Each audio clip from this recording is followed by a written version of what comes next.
Hello. Mr. Piles, Hey, Rob. how the heck are you? Pretty good. How the heck are you? I'm all right. I don't like doing these podcasts at other times of the day. I It's just don't feel articulate at this time of the day. it's weird, right? Yeah. It's bizarre. The sun's usually not in this same spot when we're When are doing. you going to obtain for us a regular radio show? When was that going to happen? I don't know. That's a good question, but I think we'd have a good time doing that. Yeah, you just you're just. What? Would you really do that? If we had a drive time business talk radio program, you would do that? Absolutely, I would. Are you kidding? I'd love it. I would. I'd probably get you into trouble though. How would you get me into trouble? This is interesting to me. Well, it's just that you know how all the time the media is filled with people who say stupid things. Well, I think that we would be out there so much in that situation that I'm bound to say something offensive or incorrect that you'd have to backpedal. And Well, let's talk about it. Are you aware of this soldier that deserted his deserted his, what do you call it? He deserted his group in Afghanistan. He walked off the base, or he hid inside of a truck. No, I hadn't heard this. So did you hear about this soldier from Idaho that was rescued in Afghanistan? He was a prisoner of war in Afghanistan. He's the only American prisoner of war in Afghanistan, and he's just coming home now because the Obama administration traded 5 prisoners from Guantanamo Bay to the Taliban in exchange for him. Did you hear anything about that? Wow, no, I I hadn't can't even believe heard you that. didn't hear anything about this. So he leaves a note in 2009 that he's disillusioned with the war in Afghanistan, leaves his armor, his guns, and everything, and essentially, for all intents and purposes, goes AWOL, gets inside the back of a truck, gets taken off the base, and wanders into the mountains, gets captured, and thus ensues, in some cases, a frantic attempt to rescue him, negotiations, all kinds of stuff, culminating in this exchange of prisoners where America gave up 5 Taliban prisoners held at Guantanamo Bay in exchange for this guy. Now, this is not related to trading at all, but if you said we ought to get in trouble sometimes. So I want to know if he openly was dismissive of the war, the effort, and the service that was being rendered by the troops in Afghanistan. Think of it what you will. Do you think it was appropriate that America went after him, or that the administration rescued him from those circumstances?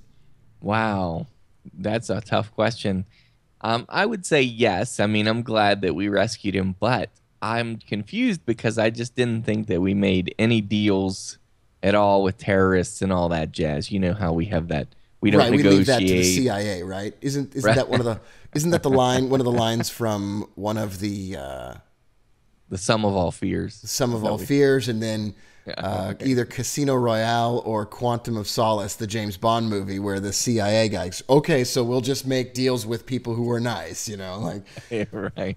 Yeah, I thought it was true that we didn't negotiate with terrorists, or at least that's what I learned from watching Air Force One, where Harrison Ford won't negotiate with terrorists or whatever. Yes. It Exactly. does seem like it's a form of negotiating with terrorists in some way, shape, or form. And then also it seems a little bit weird that he was a deserter and clearly didn't want to be a part of the army. And it seems weird. I'll go ahead and say it seems odd that we rescued him. So I don't know if I got your answer or not. Do you think it's appropriate that he was rescued, or that potentially very dangerous people were let out of Guantanamo Bay in exchange for him? Oh boy. Yeah. That's just I'm not trying to dodge you, but yeah, I guess I don't know what the people that were released, I don't know what they were accused of or potentially threatening for, but ultimately I'll just say yes, I'm glad we rescued him. You're glad that we rescued him. Yeah. So I thought about it for a while, and I thought, well, this guy clearly is a complete idiot. Clearly a complete moron. Obviously a little bit out of his mind, and that's not an excuse. Listen, if you're out of your mind and you're an idiot, you're still an idiot. And Right. he put people's lives at risk. He sucked up resources and time and effort in the American government that could have better been placed somewhere else. He put the president in a really awkward situation where the president doesn't. I mean, the president's going to get criticized no matter what he does. If he doesn't rescue him, he's going to be labeled someone who doesn't support the troops. And if you think that way, then you're an idiot. And then if he does rescue him, the president's going to be criticized for whatever he did because it's going to make him look weak. Like, the president can't win on that. And then again, at the same time, if it was your own child, or if it was a relative of yours, you would clearly feel differently, even if the guy was a complete idiot. And I know there are listeners who would say, well, no, even if he was my son, if he abandoned his post, he should be thrown out or whatever. In which case, you're a terrible parent, and there's no room for you on the planet because you're also an idiot, and we've all left you around for a while. So even after feeling like this guy was a moron and put everybody in a bad situation, I started to imagine what the obligation is. What is our obligation toward traders who don't do well? And I think I've built, with some credibility, a reputation over the years of being the kind of a person who doesn't criticize a trader for having been a complete idiot. That it's almost inevitable that we as traders make mistakes, and we make them intentionally, even, not just because we're crazy or chemically imbalanced. We make mistakes as traders, even knowing what we're doing. And I have a soft spot in my heart for traders who are trying to make it and trying to do well and struggling and making mistakes along the way, even mistakes that they know that they're making. And I thought about the fact that how are we made better as a society of traders in particular? Bring it home. Like, how are we made better as a society of traders by not assisting or helping or lending a hand to those of us who are making the mistakes that we made at the beginning? And I don't think that makes us better at all. And I don't think that abandoning a trader or calling him an idiot or saying that he's stupid, I don't think that makes anybody better. Now, I think the willful and intentional theft of property or people's trading accounts by false money managers and people who steal, I think that's despicable and terrible. I'm talking about the everyday kind of trader who needs to make some extra money, finds himself in a difficult situation. I think we're all made better when we lend that person a hand. We learn from the experience. We remind ourselves of how important it is to stay on track. We find ourselves doing for someone else something that we might need to have done. And I think looking after each other is a basic premise. If you are listening to the podcast, then I think that you believe that we're all in this together. Yeah. So right now, I just want to make a couple of distinctions. You're not talking about, because initially it sounded like you were talking about if a trader does something stupid, we should be hard on them. But you're not really saying that. You're just saying be supportive in a community sense and try to like buoy each other up, right? Yeah, right. Okay. What purpose exactly? What purpose is served by us making a critical comment about someone who is genuinely trying to do this, genuinely trying to make it, makes a mistake that's maybe even intentional that they know about, that we've all made by over betting, over trading, taking a trade that's too big, or jumping the gun and getting into a position too quickly? What is the benefit of pushing that person down any further than they already are? And we've all struggled to do right. And we all have our own journey of growth. And there's a difference, I think, between I think there's a difference between the idea that you can make someone better by pushing them down and the idea that you can make someone better by lifting them up. And I choose lifting up over pushing down. Yeah. I agree just can't. And I think that it's true for this wacko that walked off the base in Afghanistan and put people's lives at risk. Like, they all went over there and they all put their lives at risk. And this Yahoo walked off the base like a complete idiot. Now, if we single him out for criticism, we're forgetting that there are a lot of people in the military and in the private sector that are idiots. Right. You know, that need some Yes. bailing out. And we're all a little bit off our rocker. And they let him in. They let him in. And Yeah. it's unfortunate. And I would slap that guy. That guy needs a hard slap across the face. And he probably needs some counseling. And he owes a debt that can never be repaid. And I'm not happy with that guy. I mean, surely that's despicable. And I'm not going to make the final judgment on that. But he has some answering to do to the universe or God or his brethren for sure. Mm-hmm. But when you Yeah, I would apply agree it, with that. go ahead. No, I was just saying I would agree with that. Yeah, there probably should be some kind of repercussions for, all the turmoil he caused with his Yeah. poor decisions. But one other thing about the traders, though, going back to that, Rob, Yeah. there are a couple things that are interesting here. Number one, when we do mess up and make mistakes, I think an interesting aspect of that is a lot of times there are reasons for that. The reasons why we do dumb things as traders that go just beyond like, carelessness or recklessness or I'm a gambler. I mean, it might be, there are so many different reasons why people do bad things, and it might be like some kind of head problem type stuff.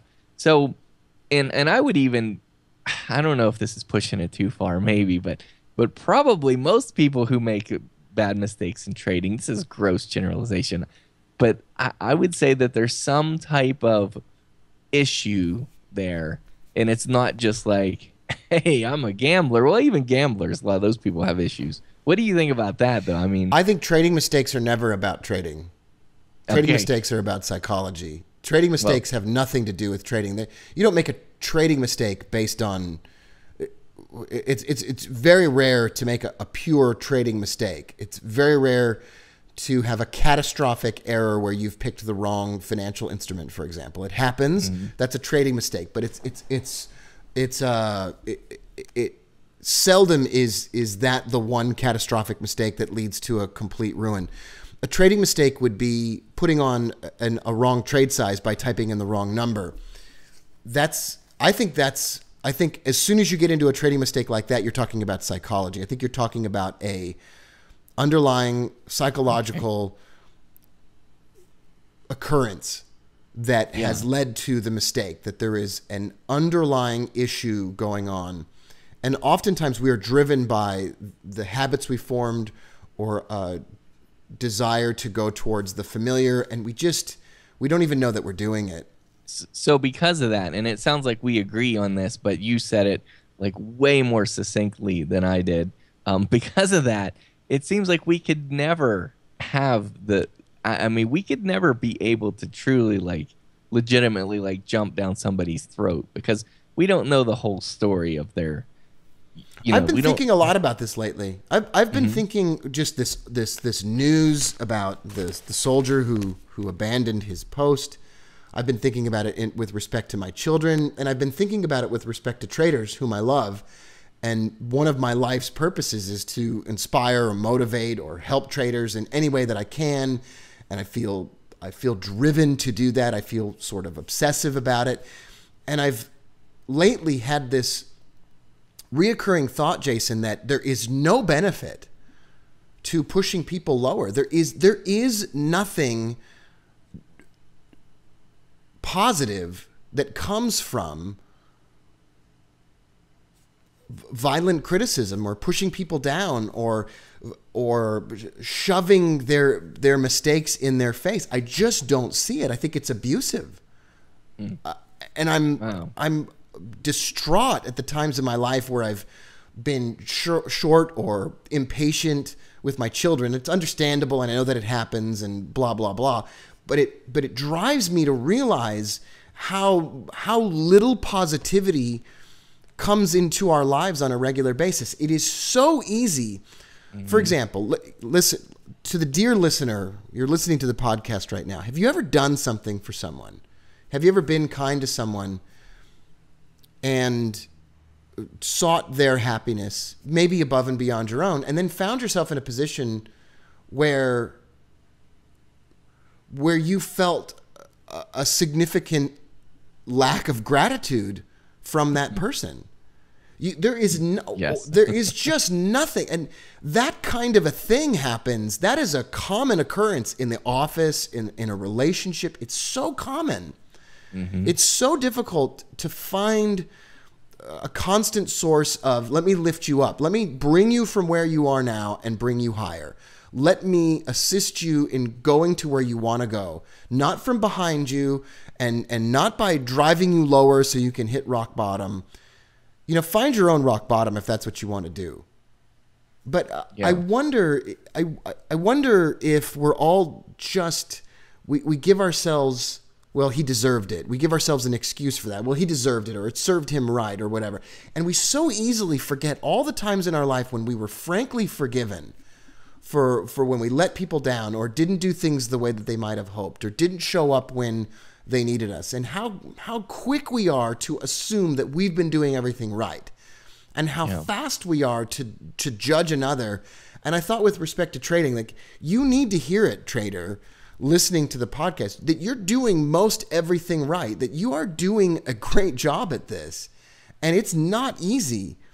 And we make it difficult for ourselves. And to the extent that you can ease up on yourself and you can give yourself a little bit of a break, you're probably going to do better as a trader. And the better you feel about yourself, the better you're going to want your life to be. And the more comfortable you're going to be with your life having all of the things that you ever said that you wanted. And I think that we spend a lot of time and effort just coming back from disappointment when other people bring us down.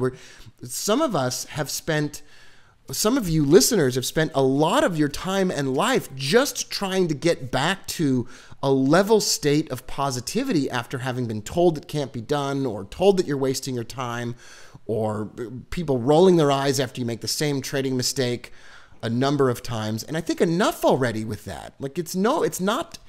Your situation is not atypical. You're not any worse than anybody else. You probably didn't do half as bad as 90% of the people out there. And most people have lost more money than you, treated it more like gambling than you, spent way more time in front of the computer, taken way more trades that they never should have taken than you, and you're way too hard on yourself. And I want to just say, Jason, that if you're listening to the podcast and you're trying to become a better trader and you're trying to become a better human, so what if you made a stupid mistake? I mean, there is a group of people, there exists a group of people who don't think poorly of you.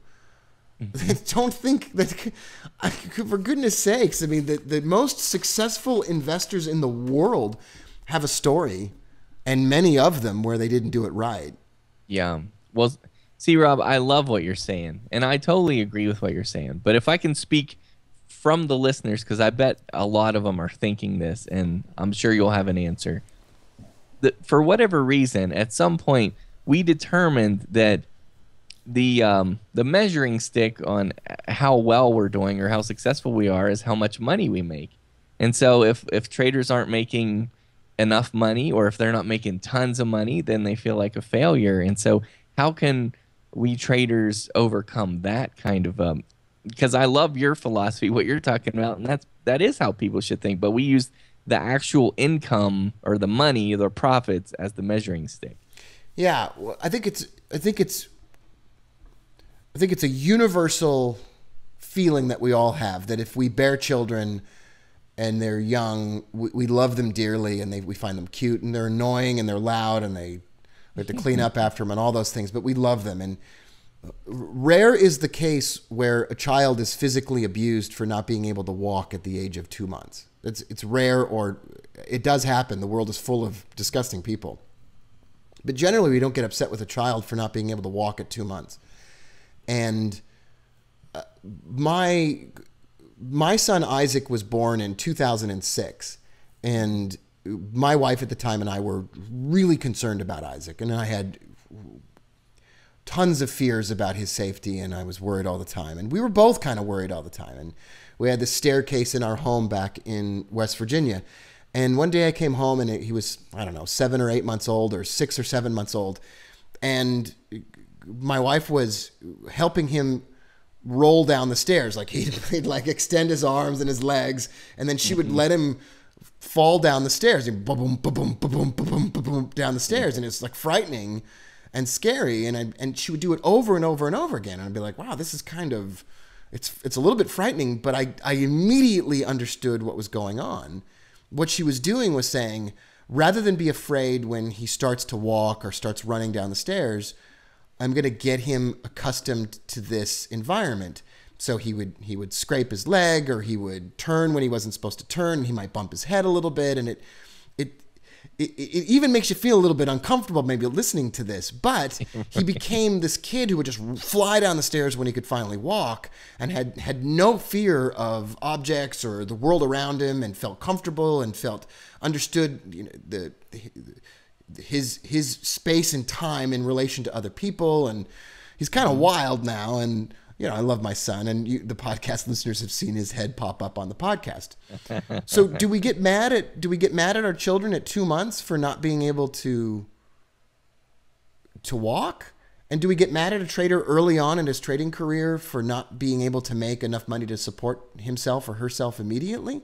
No, because we put it into context that you are, even as a trader who has been doing this for 4 or 5 years, you are still in the age of a trader. You are still a child. If you practice law and you've been practicing law for 4 or 5 years, you are by no means an expert, and you haven't made partner yet.